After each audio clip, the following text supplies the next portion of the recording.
Hello po sa inyo mga ka-Jansky, kumusta po kayo? So ngayong araw na ito ay meron na naman po tayong pampaswerte na pwede niyo pong gawin para po kayo ay kapitan ng mga swerte at kung ano man po yung mga problema na inyo pong kinakaharap, lalo po sa sabing pananalapi o kung feeling niyo po sinusundan po kayo ng kamalasan na yan.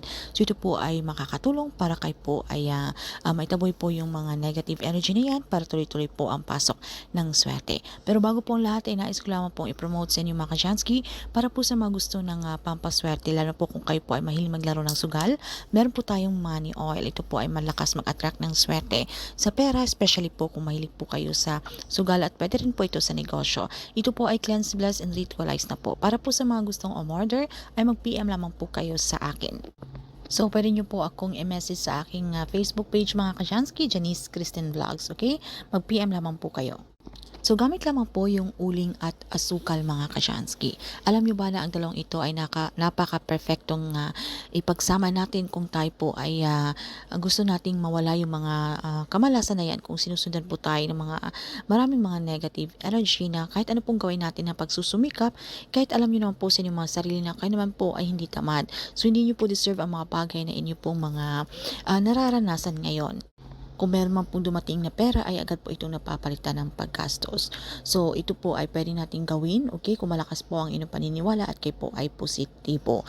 So ito po ay gawin natin sa umaga between 6 to 8 a.m. So sa isang lalagyan mga ka-Jansky, okay, na pwede po nating ilagay doon yung mga, ilang kaperasong uling na doon po natin pabagahin, okay. So ilang perasong uling lamang po at pagkatapos kapag nagbaga na po ito ay ilagay po ang isang kutsarang asukal. Dahil ito po ay mabisang pangalis po ng mga kamalasan na yan, mga negatibong enerhiya para po pumasok po sa inyo ang swerte na kung saan ito po yung nagiging hadlang na tila po maraming problema ang inyong kinakaharap. So habang ito po ay nagbabaga, kayo po ay magdasal. So kung kayo po ay Katoliko, isang Ama namin at isang sumasampalataya ako. At pagkatapos ay pwede nyo pong sabitin ang inyong mga intensyon, ang inyong mga kahiligan. So kung hindi nyo naman po kabisado ang dasal na ito or kung iba po ang inyong mga reliyon, pwede po yung mga personal na dasal.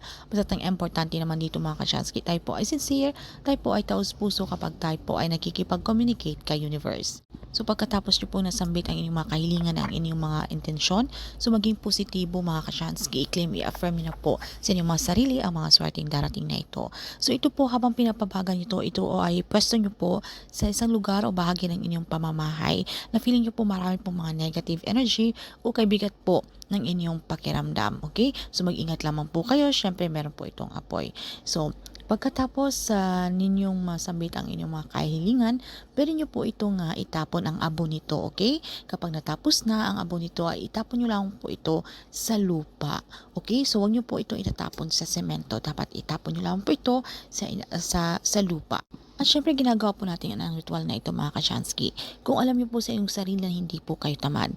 Dahil kung tayo na lamang po ay mag-rely naman dito sa ating pampaswerte na wala na po tayong gagawin kundi mag-antay na lamang po tayo ng grasya, hindi po talaga mangyayari ang mga ganitong pampaswerte kung ano man po yung ating hiniling. Kinakailangan na sabayan po natin ito ng pagsusumikap, aksyon, mga pagpaplanong gagawin.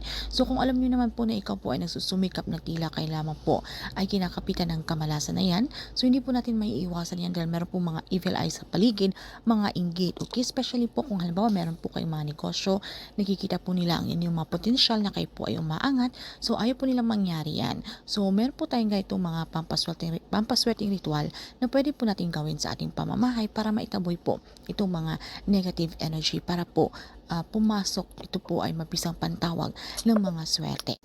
So, magugulat na lamang po kayo mga ka-Jansky after sa ginawa niyo po itong ritual ay unti-unti pong maraming oportunidad ang kakatok sa inyong mga pintuan or kayo po ay magtataka na lamang na meron po kayong mga bagong ideya na naiisip na kung saan ito po ay makakatulong para kung halimbawa meron po kayong mga gustong inegosyo or ito po ay makakatulong para kayo po ay maging produktibo. Okay? So, ito rin po ay kung ano man po yung mga problema natin sa usaping pananalapi ay hindi po natin mamamalayan na unti-unti po mabibigyan natin ito ng solusyon. So, i-claim, i-affirm na po sa mga sarili ang mga swerteng darating na ito. Kung meron po kayong mga katanungan o hindi mo masyadong klaro sa topic na ito, ay paki-comment na lamang po sa baba. So, yun lamang po mga ka-Jansky. Maraming salamat. See you again on the next one.